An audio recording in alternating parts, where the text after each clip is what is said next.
शुरुआत में बख्श साहब आपसे करता हूं, चूंकि आप चांसलर भी रहे मौलाना आजाद नेशनल उर्दू यूनिवर्सिटी में, तो मुझे एक बात बताइए कि मदनी के बयान के बाद जो इस देश में बहस चढ़ी है कि जिहाद की असल परिभाषा क्या, यह भड़काने उकसाने का खेल तो नहीं है। मदनी उस पर सफाई भी दे रहे हैं, उनके समर्थन में 10 तरीके के बयान भी आ गए, लेकिन दूसरी ओर हमने देखा है कि जिहाद का ही नाम लेकर एक आतंकी आता है, बम बांध कर फट भी जाता है। कैसे देखें इस शब्द को, क्या क्या परिभाषा है? जी, मैं सबसे पहले आपको और आपके चैनल को मुबारकबाद देना चाहूँगा कि जिहाद के ताल्लुक से आपने ये डिस्कशन रखा। देखिए, आपने एक लफ्ज़ इस्तेमाल किया अपनी ओपनिंग नरेशन में पांडे जी, वो था भ्रम। तो जिहाद के ताल्लुक से मदनी एंड कंपनी, ये जितने इस तरह के लोग हैं, ये भ्रम फैला रहे हैं। जिहाद का मतलब ये नहीं है कि आप अगर कोई जुल्म हो भी रहा है तो आप सड़कों पे उतरें, गला काटें, ये नहीं है। जिहाद का मतलब है अपनी बुराई से लड़ना, उसको जिहाद अकबर कहते हैं। अपने ख़ानदान को ठीक करना, मोहल्ले को ठीक करना, उसके बाद फिर आप आगे जाइए, ठीक है। और जिहाद का एक मतलब दूसरा ये भी है, कई परिभाषाएं। दूसरी परिभाषा ये है कि मान लीजिए आपको नमाज नहीं पढ़ने दे रहा है, मान लीजिए आपको इस्लाम का कोई उसूल या कोई रिचुअल नहीं फॉलो करने दे रहे हैं, तब आप जिहाद कर सकते हैं। सबसे कमज़ोर जिहाद की जो काइंड है वो दुआ करना, फिर आप हाथ उसके बाद आवाज़ उठाइए, उसके बाद हाथ का इस्तेमाल कीजिए। तो जिहाद का वो मतलब नहीं है जो मदनी साहब दे रहे हैं, ठीक है, पहली बात। और दूसरी बात, तो मैं पूरा कर लूं, मुझे 5 सेकंड दीजिए। नहीं, आपको 10 सेकंड दे दीजिए। मैं सिर्फ ये जान लूं कि मदनी साहब भ्रम फैला रहे हैं, मतलब बिल्कुल वो एक नंबर का भ्रम फैला रहे हैं जिहाद के ताल्लुक से। जिहाद ये है, जिहाद अकबर ये है, बिल्कुल गलत परिभाषा दे रहे हैं। और सुनिए, अपना स्टांस पॉलिटिकली करेक्ट रहते हैं और अपना स्टांस चेंज करते रहते हैं। और सुनिए, आप अपॉलोजिस्ट हैं, आप इनके अपॉलोजिस्ट हैं, आप विक्टिमहुड में पड़ रहे हैं, व्याख्या करने खड़े हो गए। देखिए, नहीं सुनिए, एक मिनट ऐसा लगता है कि सैयद जवाद ने अकेले बयान सुना है। बख्श साहब आपने बोला ऐसा लगता है कि सैयद जवाद ने अकेले बयान सुना है। हमने तो रिपोर्ट में दिखा नहीं और हम पिछले कई दिनों से चर्चा कर नहीं रहे हैं। सैयद जवाद की भी अपनी परिभाषा जरा बताइए, क्या है, बताइए। देखिए, अब उन्होंने बिल्कुल क्लियर वाज़े तौर पे एक बात साफ कही है कि आतंकवादी, फसादी ये देश के दुश्मन हैं, और जो लोग जिहाद की गलत व्याख्या कर रहे हैं, जो लोग रेडिकलाइज कर रहे हैं जिहाद के नाम पर, उनसे लड़ने की जरूरत है। मुल्क की बका के लिए, मुल्क में अमन अमान के लिए हमें इन आतंकियों का पर्दाफाश करना पड़ेगा। मुसलमानों के दुश्मन है, और उनका पर्दाफाश ऐसे होगा कि जो मुल्क के अंदर, धर्म के अंदर आग लगाने की कोशिश कर रहे हैं, मुसलमानों को भड़काकर रोड पर लाना चाहते हैं। अगर कोई बर्बादी कर दी मुसलमानों ने, पुलिस गोली मार देगी उनको। ये मुस्लिम नेता नहीं है। फिर बोलता रहूंगा। हाँ, बोलिए। हाँ, उन्होंने कहा मुल्क के हम आयन दस्तूर के ऊपर यकीन रखते हैं, आग लगा रहे हैं हिंदुस्तान में। हमारा मुल्क जो है वो संविधान से चलता है। जहां मुस्लिम रियासतें हैं वहां पर तो ये चीज करते हैं लोग, तो असंवैधानिक बात कर रहे हैं, गैर कानूनी बात कर रहे हैं, गैर इस्लामी बात कर रहे हैं। बख्श साहब एक मिनट प्लीज, अभी फिरोज साहब एक मिनट रुक जाइए। अभी सैयद जवाद को बोलने दीजिए, अभी मैं इनसे क्रॉस क्वेश्चन करूंगा, बोलिए।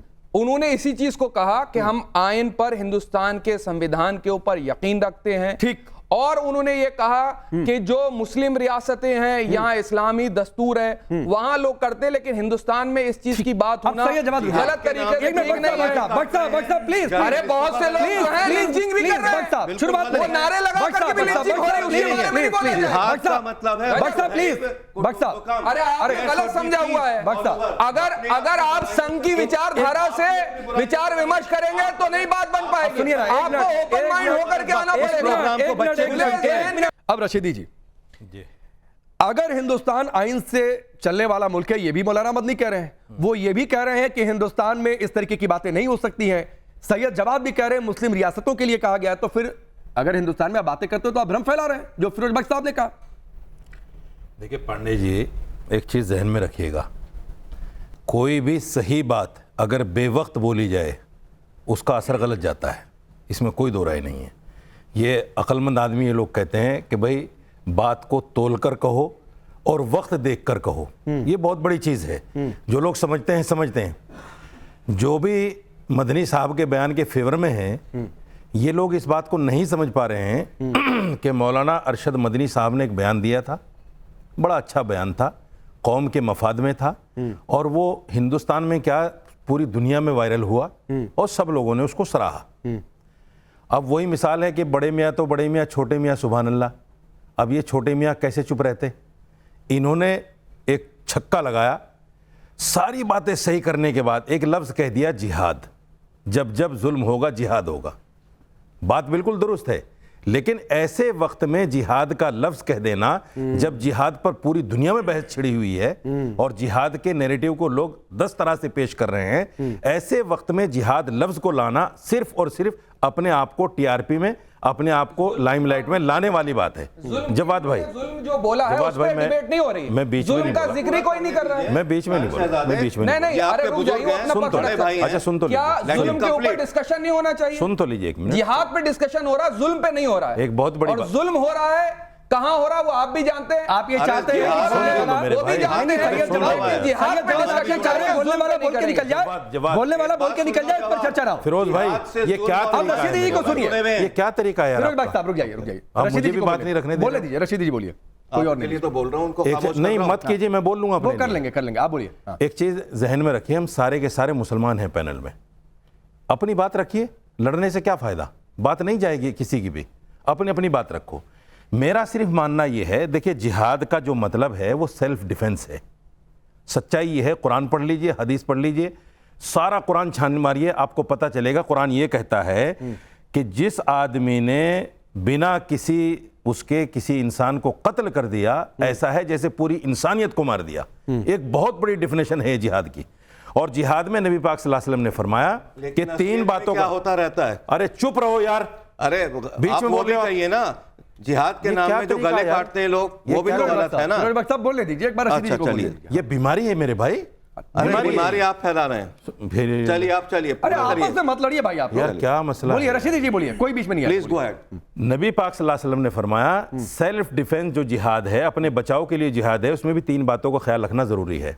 आपने फरमाया बूढ़ों को नहीं मारना, औरतों को नहीं मारना, बच्चों पे हाथ नहीं उठाना। तो सर ये टीआरपी वाला ज्ञान मेरे को मत दिया करिए, और ना आप यहाँ पर जमीयत के वकील हैं। अब रिजवी साहब, तो ये टीआरपी बटोरी जा रही है, और टीआरपी बटोरी इसलिए जा रही है कि अपने अपने एजेंडे साधे जा रहे हैं, किसको कैसे उकसा लो भड़का लो, क्योंकि यही तरीका है। नहीं नहीं बिल्कुल राकेश पांडे जी, बहुत बहुत शुक्रिया। मैं इसलिए बहुत संजीदगी से सुन रहा था क्योंकि ये बहुत ही नाजुक मैटर है, बहुत अहम मसला है, और बहुत ही अच्छी तरीके से बात होनी चाहिए। ये बिल्कुल सही साजिद रशीदी साहब ने कहा कि हर चीज़ मौके को देख करके। तो लेकिन देश का क्या माहौल है आप देखिए, जिस तरह से हिंदू राज बनाने के लिए यात्रा निकाली जाती है, उसमें देवकी नंदन ठाकुर आते हैं और आने के बाद कहते हैं, एक मिनट इसलिए जिहाद होगा। रुक जाइए, एक मिनट मेरी बात तो कर लेने दीजिए। क्या वो मौका है कि मैं मुझे बात तो कर लेने दीजिए। अगर आप मैं कह रहा हूं देवकी नंदन ठाकुर क्या कर रहे थे, किसी हिंदू धर्मगुरु क्या कर रहे थे, डिबेट नहीं है। देवकी नंदन ठाकुर क्या कर रहे थे हमें बताइए तो।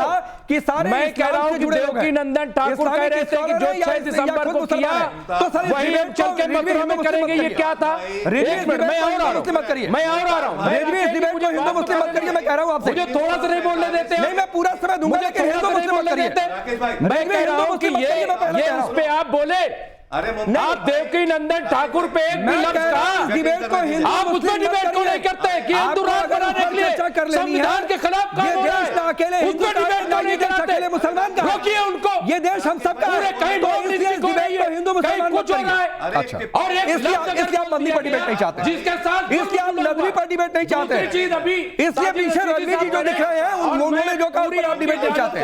एक मिनट, मैं इजाजत से एक मिनट, मैं साजिद रशीदी साहब का जानना चाहता हूँ। एक मिनट, मैं साजिद रशीदी साहब एक मिनट रुक जाइए। अभी इन्होंने कहा कि लफ्ज, एक मिनट, इन्होंने कहा कि साहब लफ्ज जिहाद जो है वो हर चीज का मौका होता है, बिल्कुल मौका होता है, लेकिन जिस तरह से हर चीज को बदनाम किया, ये टोपी पहने हुए, तो क्या दिक्कत है आपको टोपी पहनने? टोपी थोड़ा दीजिए काहे भाई? साजिद भाई, एक मिनट दीजिए ना। क्यों टोपी ले रहे हैं? मैं कह रहा हूँ, नहीं अरे मेरी भी इज्जत है ना भाई, मेरी भी इज्जत है। एक मिनट, मुझे नंगे मुझे सर टीवी एक पे मिनट, मैं देखेंगे लोग, इसलिए क्या कह रहा टोपी क्यों लेंगे हूँ, भाई? मैं इसलिए टोपी ले रहा हूँ, नहीं सुनिए तो, मैं इसलिए बस बताना चाहता हूँ कि अगर आतंकवादी टोपी लगाता है तो क्या इनकी टोपी पे शक करोगे? कौन शक कर रहा है? नहीं, अगर आतंकवादी शक कर रहा है टोपी आप? लगाता है, ये भी नहीं ये भी टोपी न लगाए, ये टोपी लगाएंगे तो वो आतंकवादी है। आप और वही कहा भ्रम जा फैला रहा रहे है हैं। ये दाढ़ी रखते रिजवी हैं, आप भ्रम आतंकवादी फैला रहे भी हैं। दाढ़ी रखते लगता है रिजवी आप भ्रम फैला रहे हैं कह दिया कि जाए, मान कोई जाओगे। नहीं कहने जा रहा है, कल तो दाढ़ी कोई मुड़वा नहीं दोगे। कहने जा रहा है, दाढ़ी मुड़वा अब दोगे। ये आ गए, टोपी उतार अब दोगे। ये अभी आप नहीं, एक मिनट रुक जाइए, सुनिए, रुक जाइए, अब एक मिनट, रुक जाइए। रिजवी साहब, देखिए अभी इन्होंने क्या कहा। सुनिए, राकेश पांडे जी एक मिनट सुन तो लीजिए, राकेश पांडे जी एक मिनट सुन तो लीजिए। अभी इन्होंने क्या कहा कि मैं टोपी नहीं दूंगा, वो मेरी इज्जत है। हाँ, तो क्या दिक्कत इन्होंने है? कहा क्या दिक्कत है? नहीं, आपको दिक्कत है, हमको दिक्कत है, आपको मैंने दिक्कत माना, है। मुझे इसलिए तो पहले अब रुकिए, जिहादी टोपी लगाता है, अब रुकिए, अब रुकिए, आप हटा दो, सुनिए, इधर आइए, इधर आइए, हटा दो, इधर आइए, नहीं हटाओगे, इसलिए मैं कह रहा यहाँ हूं। खड़े हुए मुमताज भाई, आप मुझे बताइए, सारे मुसलमान टोपी दाढ़ी क्यों नहीं रखते? रखो ना, जभी तो उनका कंडम होगा भाई जभी तो उनका कंडम होगा। ये उनके इख्तियार में 95% लेकिन हम कह रहे दाढ़ी और नहीं नहीं टोपी लेकिन नहीं आप बताइए लगता है, 95 में भी आप बताई जा रही है, आपको 95 में आप बताई जा रही है। मैं कह रहा हूँ साजिद साहब आप उतार दोगे क्या एक मिनट इधर कि आतंकवादी को बदनामी की क्या दाढ़ी टोपी आप मुड़वा दोगे कल के? नहीं, ऐसे कैसे मुंडवा रहे हो? तो फिर तो जिहाद कैसे खत्म कर देंगे? नबी की सुन्नत अगर जिहादी जो है जिहाद के नाम पे कोई आतंकवाद करता अरे है नबी साहब, तो जिहाद को क्यों टारगेट किया जा रहा है? मैं ये कहना उसी चाहता को हूँ। कंडम करो, हम कह रहे हैं उसी को रशीदी, कंडम कंडम तो करो। कर रहे रशीदी जी, हैं। एक जिहाद अलकायदा अरे सुनिए मुर्दाबाद, बात। जैश ए मोहम्मद मुर्दाबाद, पाकिस्तान बहुत सही मुर्दाबाद, बात, बहुत सही तालिबान बात, मुर्दाबाद। बहुत सही बात है। मैं तो कह रहा हूँ बहुत सही बात है। अब आप सुनिए, अच्छे साफी हैं। नहीं क्यों कहे नहीं कोई नहीं कहूंगा क्या उन्होंने देश की कुर्बानी है उनकी नहीं बिल्कुल चलिए, सही आप बात अपनी उन्होंने जगह पर चलिए, सही अपनी बात जगह पर उन्होंने चलिए। कही है आप अपनी उन्होंने जगह पर कोई चलिए। गलत नहीं कहा कोई गलत नहीं कहा आप ये कोई गलत नहीं कहा उन्होंने। अब एक बात देखिए, बिल्कुल गलत नहीं नहीं, मैं एक चीज कहना चाहता क्या दे रहे हैं हूं, जो मैं है? एक चीज कहना चाहता, एक मिनट इन्हीं रुक से करवा लो। जाइए। अब ये बख्श साहब है, रशीदी जी हैं और फैज खान है, इन्होंने टोपी पहनी और पीछे रखी है, जरा रजवी बरेलवी को भी रखिए, टोपी पहनी है।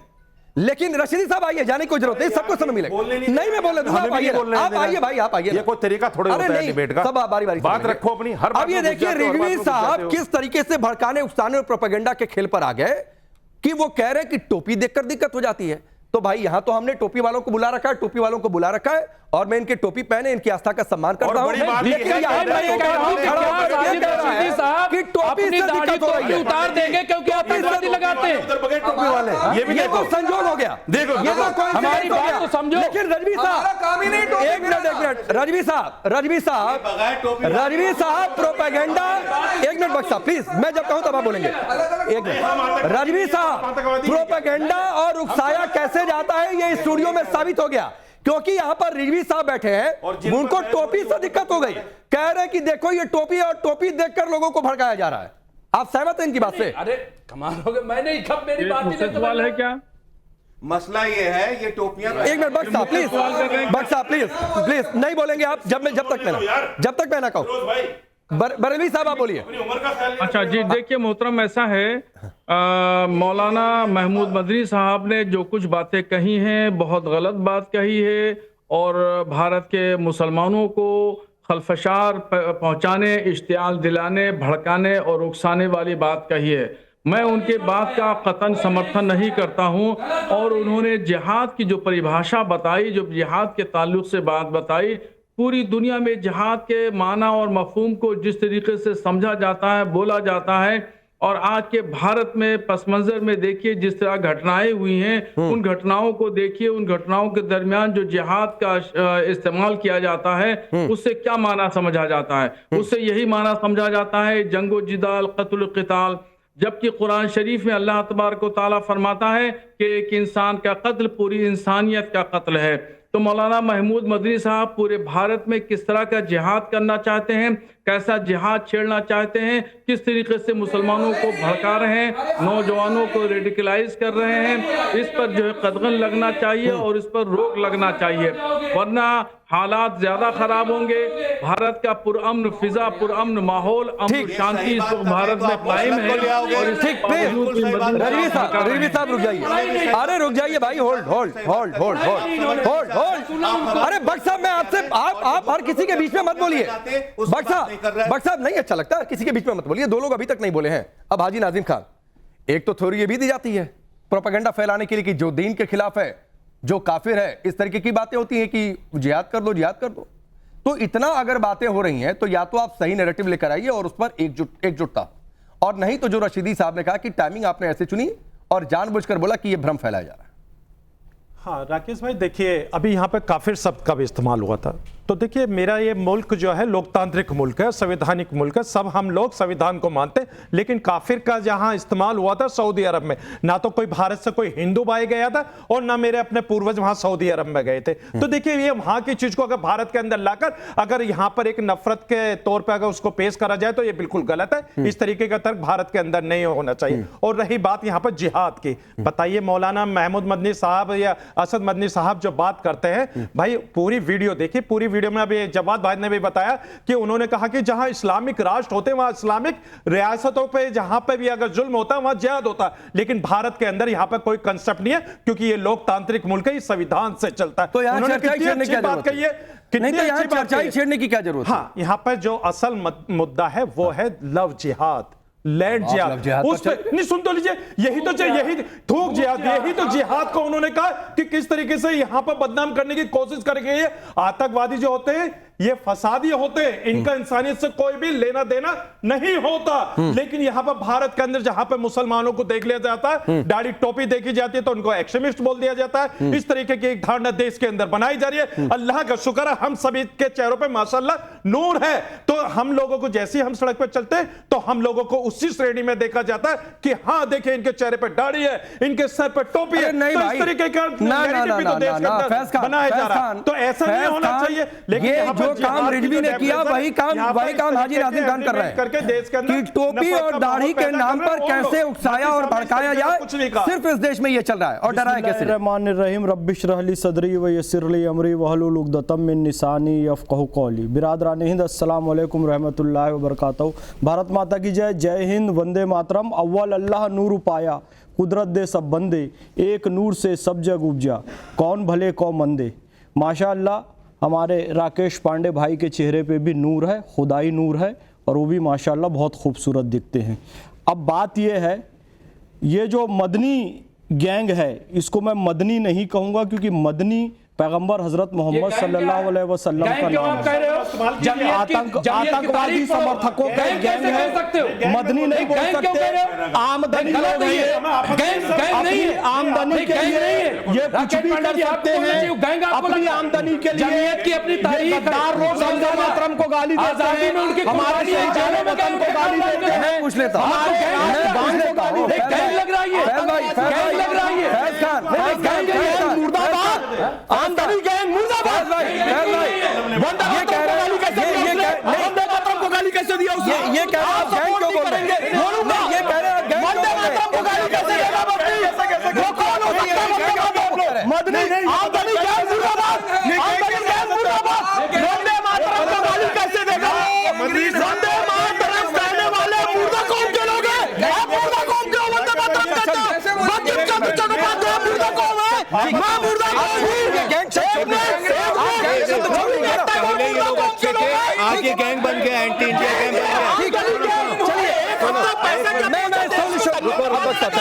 मैं सॉल्यूशन देता हूं। आप बिना गैंग शब्द का इस्तेमाल की अपनी बात रखिए। नहीं, आप पहले वंदे मातरम को मुर्दा कौम कहने के लिए माफी मांगेगा। आमदनी ये महमूद मदनी और अरशद मदनी, आप कौन होते हैं लोग? होते कौन है वंदे मातरम को गाली देने वाले? आप बिना गैंग शब्द का इस्तेमाल की अपनी बात रखिए। ठीक है, आप बिना गैंग शब्द का इस्तेमाल ये वंदे मातरम के लिए बिना गैंग शब्द की बात रखिए। मैं अपने बयान पे कायम हूं, हम और फिर कहूंगा, मैं अपने बयान पे कायम हूं। निकलो तुम सब यहां से, वो कैसे भी बताएंगे, यहां से बताएंगे वंदे मातरम को गाली दोगे तो आप लोग मैं कह रहा हूं वो बिना गैंग शब्द का इस्तेमाल किए। और अगर आप लोग भागेंगे तो ये साबित करके जाएंगे कि आप लोग प्रोपेगेंडा फैला कर जा रहे हैं। ये नहीं है, चलिए हाँ ठीक है ना, आपकी बात भी नोटिस हो गई। अरे आपकी भी बात नोटिस हो गई। चलिए मैं कह रहा हूं कि आप लोग दोनों लोग की बात मातरम को कैसे गाली दे रहे हैं? आप देश तय करें। समाज के गैंगरीन हो तुम। आप मुर्दा कोई गाली नहीं, समाज के गैंगरीन हो। रिजवी साहब कोई गाली नहीं देता, गैंगरीन हो समाज के। क्या अरे वो मुर्दा जबरदस्ती आतंकवादी है। नहीं, ये कोई तरीका नहीं है। आतंकवादी है। हाँ यहाँ खड़े हो जाइए, यहाँ खड़े हो जाइए, ठीक है। अरे आतंकवादी कोई नहीं है। आमदनी अपनी बात पर छोड़ लूंगा। चलिए बात करेगा क्या तरीका? वंदे मातरम को गाली देगा? अरे क्या तरीका है? वंदे मातरम को गाली देगा वो, हमारे शहीदान वतन को गाली देगा वो, फैज खान हमारे शहीदान वतन को गाली देगा। एक मिनट बंकिम चंद्र चट्टोपाध्याय हमारे पहले मदनी मैं ये कह रहा हूं, अरे छोड़िए कोई माफी ना मांगे, बड़ा आया मदनी से मांगूंगा मैं। फैज भाई मैं समझा देता हूं दोनों के। ठीक ठीक छोड़िए, माफी मांगो। वंदे मातरम को गाली देगा वो, नहीं नहीं वंदे मातरम माफी मांग रहा है, जबरदस्ती जबरदस्ती नहीं जबरदस्ती जबरदस्ती उधर चलिए जबरदस्ती वंदे मातरम मदनी गैंग के आतंकियों का सपोर्ट करते हो। अरे नहीं छोड़िए वंदे मातरम का समाज के गैंगरीन, लेकिन ये समाज के गैंगरीन लोग हैं, इन लोगों से बचने की जरूरत है। ये समाज के गैंगरीन है। राकेश भाई इधर से बोलिए, अब रुकिए फैज खान बोलिए। मैं आपको बता रहा हूं कि ये फैज खान जैसे लोगों को 10,000 रुपया मिलता है कि किसी से वंदे मातरम कहलवा दो। ये क्या मतलब है? ये हम सब करें नहीं सबको नहीं कि कहलवाओ वंदे मातरम कहलवाओ, नहीं वंदे मातरम कहलवाओ। मेरी बात सुनो, मैं क्या कर रहा हूं। चलिए इनको मैं समझा देता हूं, जाता है कि आप किसी से कहलवा दो। चलिए वक्त इतना ही है, मैं इस कार्यक्रम को यहीं पर रोकता हूं, लेकिन ये तय है कि आप ये देखिए कि कैसे जो है भड़काया और उकसाया जाता है कि यहाँ पर ये नैरेटिव सेट करने की कोशिश की गई कि टोपी और दाढ़ी देखकर नफरत फैलाई जा रही है। बात तो ऐसी हुई नहीं।